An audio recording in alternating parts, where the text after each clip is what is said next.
पुरुषोत्तम भगवान की जय। आज हम पुरुषोत्तम मास के प्रथम दिन की कथा का श्रवण करते हैं। सूत जी का मुनियों से तीर्थों का वर्णन तथा सुखदेव जी का आगमन।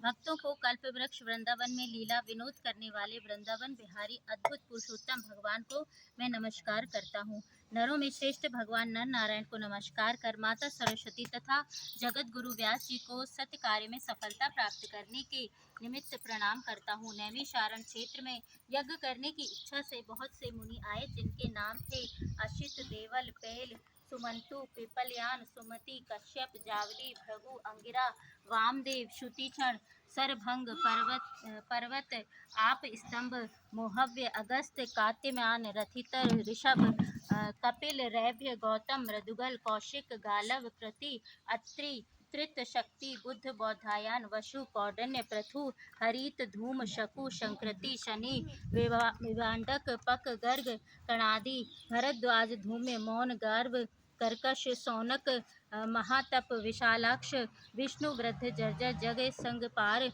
पाशधर, पुरे, महाकाय, जैमिनी, महाग्रीव, महाबाहु, महोदर, महाबल, उद्दालक, महासैन, अर्थ, आमल्य, कीर्भ, ऊर्ध्व बाहु, ऊर्ध्व पाद, एक पाद, जल राशि, पिंगल, अत्रि, शंभु, शंभीर, गरुण, कैल, कैवल्य, कलाधार, श्वेत बाहु, रोमपाद, कदु, कालिंगिनी, रुद्र, श्वेताशर, आद, सरभंग, पृथु, वशिष्ठ, देव पाठी ऋषिगण अपने शिष्यों सहित लोक कल्याण करने के विचार से एकत्र हुए, क्योंकि ये सदैव परोपकार में लगे रहकर वेदानुकूल कर्म करते हुए दूसरों के हित में संलग्न रहते हैं। ये नैमिषारण्य क्षेत्र में यज्ञ करने के लिए इकट्ठे हुए थे।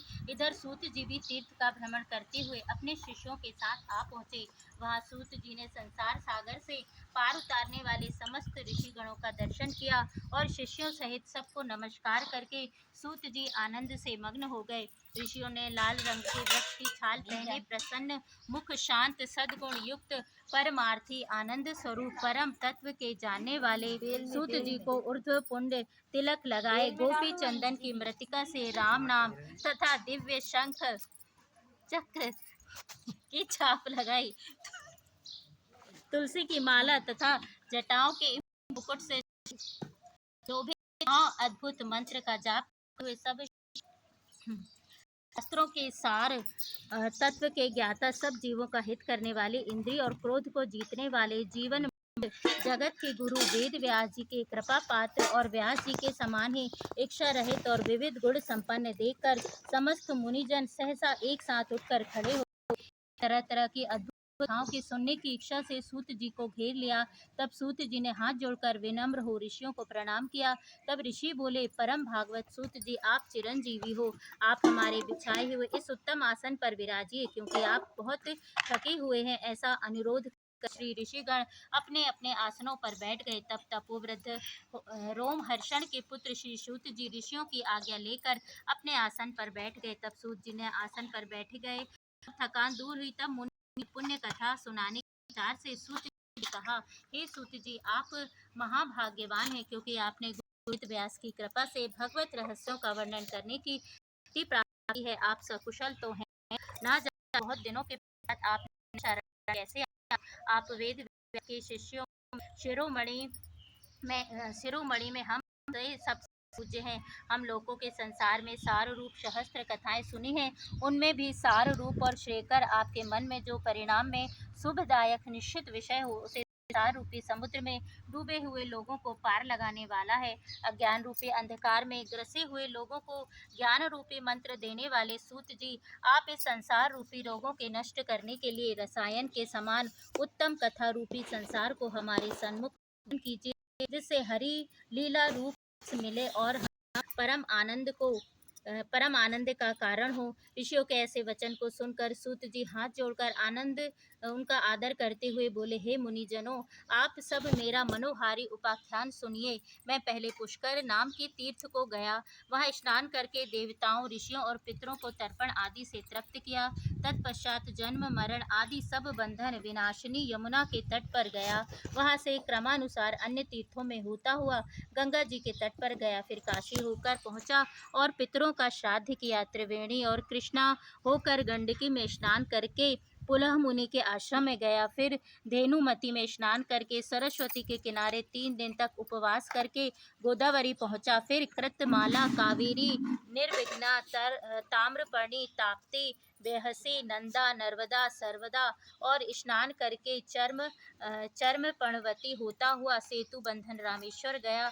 वहां से बद्रिकाश्रम धाम को पहुंचा, वहां नारायण का दर्शन करके तपस्वी को नमस्कार करके फिर नारायण की स्तुति कर सिद्ध क्षेत्र में आया। इस सभी तीर्थों में भ्रमण करते हुए कुरुक्षेत्र गया, वहां से जंगल देश होता हुआ मैं हस्तिनापुर पहुंचा। वहां पर मैंने सुना महापुण्यवान राजा परीक्षित बहुत से ऋषियों के साथ गंगा जी को जा रहे थे। उनमें अनेकों सिद्ध योगी और महासिद्ध मुनि थे। कोई निराहारी, कोई केवल वायु का भक्षण करने वाला, तो कोई पत्तों को खाकर रहने वाला था, कोई केवल श्वास के बल पर ही जीने वाला था, तो कोई फलाहारी और कोई फैन का आहार ले रहा था। हे विप्र, उस समाज में कुछ पूछने की कामना से भी मैं वहां गया था। वहीं भगवान मुनिराज व्यास जी के पुत्र महातेजस्वी श्री सुखदेव जी आ पहुंचे, जिनका मन भगवान श्री कृष्ण के चरण कमलों में लगा हुआ था। उनकी 16,000 वर्ष की आयु भी शंख के समान, कंठ लंबे और चिकने केशों से घिरा हुआ मुख था, शक्तिवान कंधे, चमकती हुई कांति, अवभूत वेश, ब्रह्म स्वरूप, बालकों से घिरे हुए जो उन पर थूक रहे थे। स्त्रियां धूल फेंक रही थी, जैसे भिनभिनाती मक्खियों से घिरा हुआ हाथी।